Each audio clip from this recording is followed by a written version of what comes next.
Okay, namaskar, my friends. So I will continue reading from where Didi Ananda Brahma left. We were in Valencia, Spain in 1979, and they prepared everything first in the convent for Baba's coming, but there was some problem there with the priest that was a little bit drunk. So Baba didn't want to stay there, and he demanded at 12 o'clock in the night to move from this place immediately. So one of the dadas was so worried where they will take Baba in the middle of the night. There was not any preparation. But another dada said, don't worry, don't worry. It is a miracle, because first this dada had arranged one flat for Baba's arrival, and because it was small, they decided to do it in the convent. But since this was not able to happen in the convent, they went to this place. It means Baba knew beforehand that there is a better arrangement, more private for the Margis and the Acharyas. So they moved to this other place. So we continue with this. Baba's bedroom and darshan room were on the second floor. The weather was hot, so the windows were left open. After the first field walk, there was a darshan. Throughout the entire darshan, we could hear the singing of Bhavanam Kevalam coming from the street outside. When Baba finished the darshan and was returning to his room, he asked us, who was that singing? Bodhishvar stepped forward. It was my wife Anchala and 4 other sisters. Oh, what do you say? It is their way of protesting, Baba. Only brothers can receive personal contact from you. They feel that sisters also should be able to receive personal contact. Baba's face suddenly lost its softness. No one has the right to make demands on me regarding personal contact. It is my personal matter. Neither can the organization dictate to me, nor can any individual or individuals force me to give personal contact, except as I so please. He raised his voice slightly. Do they have any idea of the inner meaning of personal contact? I assure you, they cannot understand it. There is a good reason why I give personal contact to some and not to others. Do you know that Sri Aurobindo gave such personal contact only one time in his life? And that too was while he was standing on a balcony and the individual was down below. No, they do not and cannot understand the significance of personal contact. Without waiting for my reply from our side, he turned and walked into his room, just as we were wondering what to say to the others. The door opened and Baba reappeared. Tell those 5 ladies that they are henceforth permanently expelled from the organization. This is my strict order. No one should make any representation on their behalf. If any Dada or Didi appeals for them, then that very Dada or Didi will likewise be expelled. Again, Baba disappeared. We were shocked. Bodhishvar said, oh no. Others said, it is too extreme. How could he do this? Yet there was nothing to do but accept it. He left no room for any sort of initiative from our side. The girls were still singing kirtan. Someone approached them and they stopped singing, keen and hopeful to hear Baba's comment. When they heard his order, they swooned and wept pitifully. How could Baba be so cruel? For the rest of the day and much of the night, The five of them sat silently on the steps outside. Later, the following morning, Baba announced that the expulsion of the three of the sisters was withdrawn and that they should be accepted back unconditionally. Anchala and one other sister were, however, to remain indefinitely outside of Ananda Marga. Hearing this, Anchala fell into deep despair. She and the other sister cried loudly, and tears fell profusely from their eyes. However, just before evening darshan, Baba asked Ramanandaji, "Have those girls properly learned their lesson?" "Yes, Baba, they will never again repeat such a mistake, and everyone else clearly understands that personal contact is your personal affair." Yes. Then the sentence again, the last two, is also to be lifted. They may again rejoin the organization if they so wish. The five protesters were all on their best behavior, sweet and polite to their utmost. Their eyes shone like those of small girls. Many years later, I heard of an incident witnessed by Dada Yatishvarananda. It occurred in India before Baba's arrest and imprisonment. All the members of one family were devoted Margis. The daughter was adamant that she had to get personal contact from Baba. She sat outside Baba's room performing long meditation. Dada said he never saw any Indian sister with such determination and fighting spirit. Several brothers were called for personal contact. Of course, she was not called. She continued doing meditation. The personal contact finished, and it was announced that all should proceed for Baba's darshan in the adjacent hall. Though everyone else had left, she refused to go for darshan and instead continued meditation. In the darshan, Baba said, "For Paramapurusha, cosmic consciousness, boys and girls are exactly the same. It is the case in the case of personal contact, however. I give it to the boys directly. For the girls, I use a different style." At that moment, everyone heard the sister screaming, "Baba!" Her parents jumped up and ran out of the hall, anxious for their daughter. They found her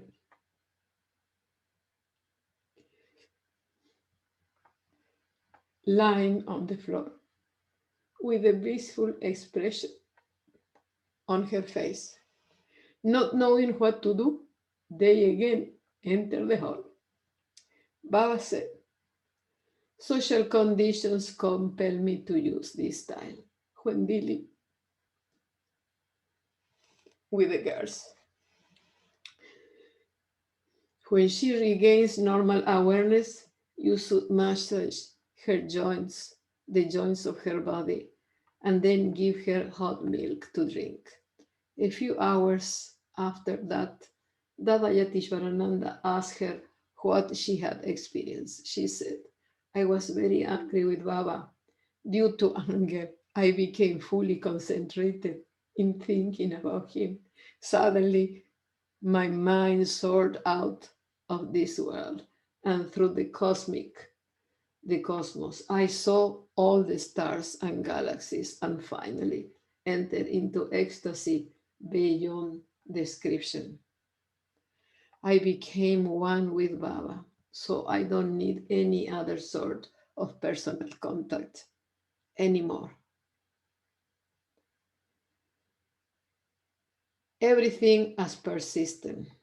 In Valencia airport, while waiting for the flight, I was still making notes. Baba remarked, "The Bay of Basque was originally a part of Atlantis. That is why it is so shallow. Wherever the sea is shallow, there are big waves. The Pacific Ocean is very deep in some places, more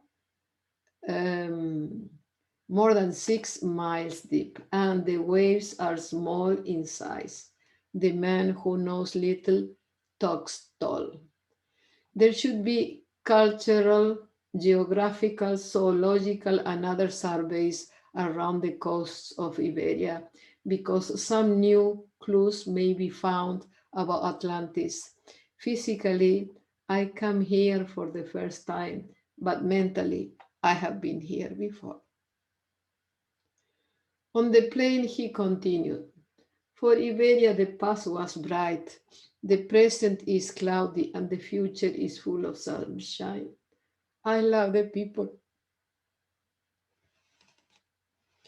here very much. The name of the old mixture of Spanish and Portuguese was called the Iberian language. Even today, some of the Spanish dialects vary more from standard Spanish than from Portuguese. If the European common market systems were extended to all countries of Europe, then Spain and Portugal would both be benefited.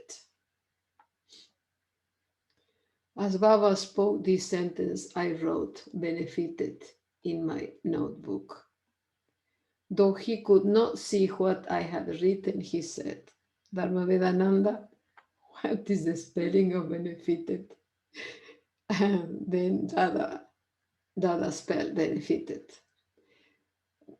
No, though the rule is that a short sound gets a double consonant, this is an exception and there is only one T. Afterwards, I looked through my notebook and found this to be my only careless spelling mistake in my 20 pages of notes. Just see how nicely Baba had caught me. Baba also gave everyday advice as per system. Just after taking a hot drink, you must not take a cold drink, but the reverse can be done. The former disturbs the nervous system. The nerve fibers cannot tolerate the change. So rules should be followed in each and every sphere of life. Since the time I left the military department, I am not wearing socks. It is my system. If I use socks, then my head will be heated. If I take onion, I will feel feverish. Garlic, likewise, makes me sick. Everything must be done as per system. I did not feel any difficulty that time while I was barefoot in the snow in Switzerland. Rather, my feet were hot. Create a system. I did not take any food for 5 years, 4 months, and 2 days, and I did not feel any difficulty. When the special medical team came from Delhi, the doctor said Baba's heart is stronger than ours. There was no shortage of memory, no problem with the brain. My memory is perfect since I was 1 day old baby. I remember everything. All this is by your grace, by your mercy. Nothing beyond infinity.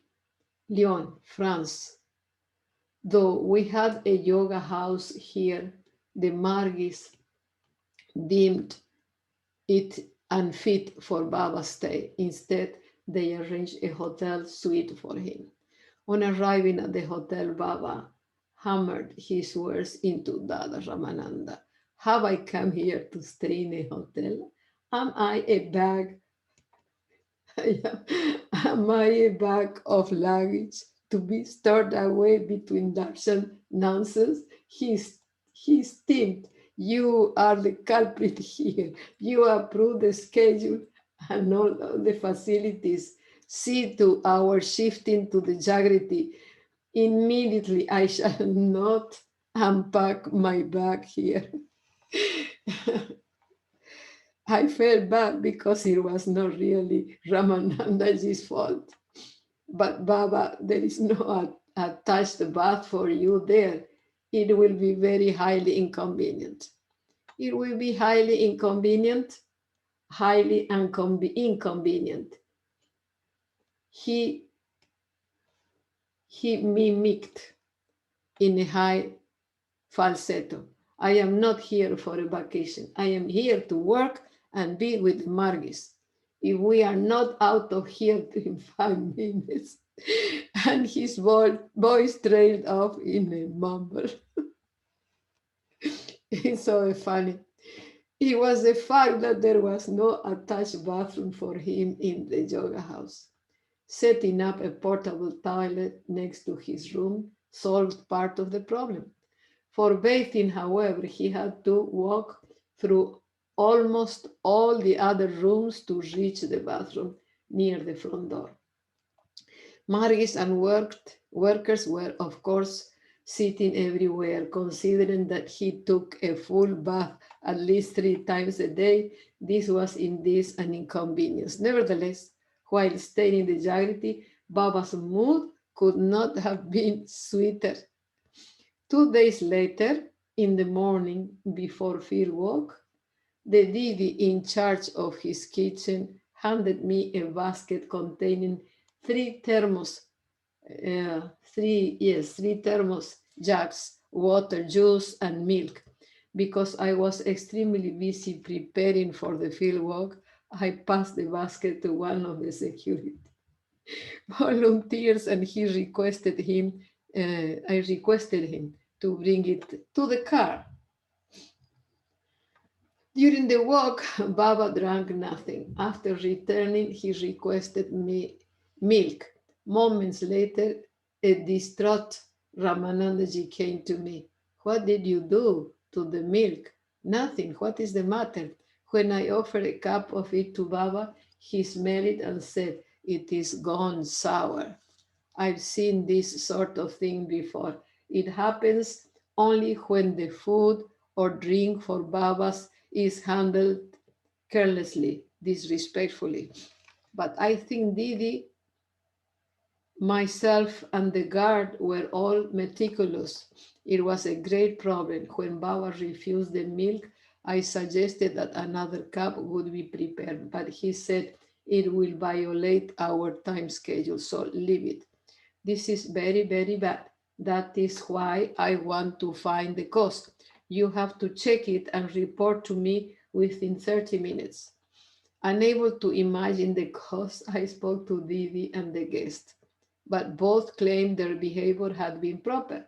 I sat down to think. A minute later, the guard came back saying, Dada, do you think that anything might have happened because of where I put the basket? What? Didn't you carry it directly to the car and after gave it to the car after I gave it to you?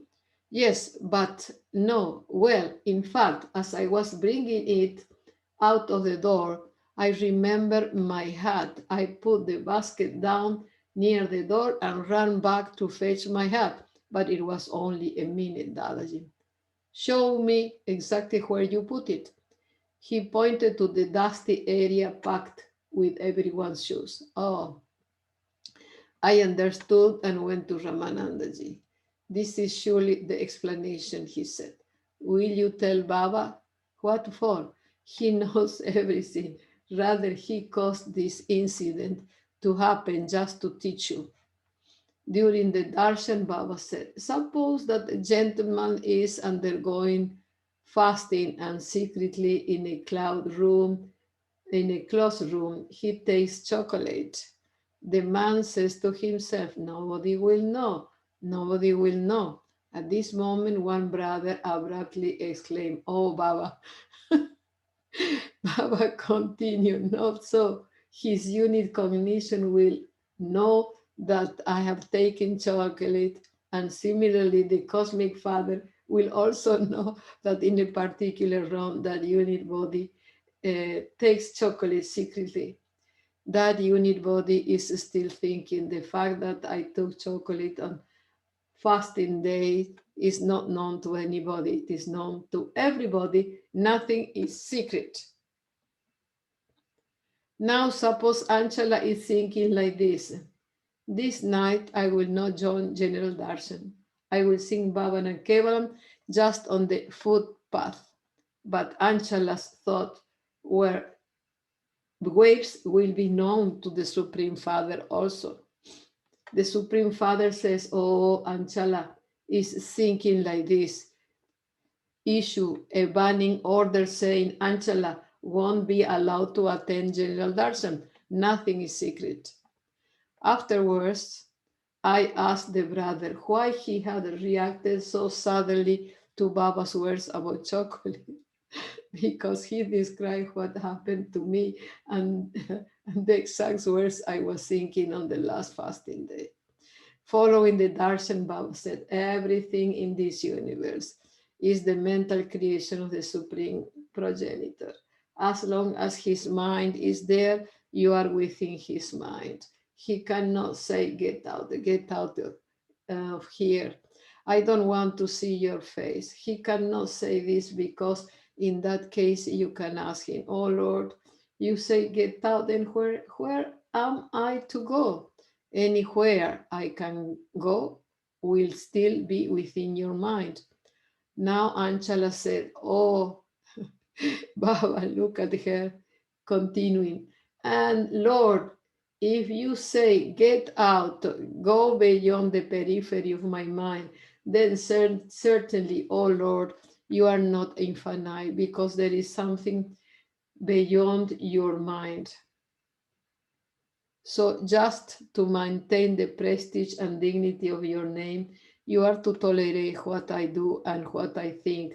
And that's why it is your duty to guide me. I am your son. I am your daughter. I am to do according to your dictates.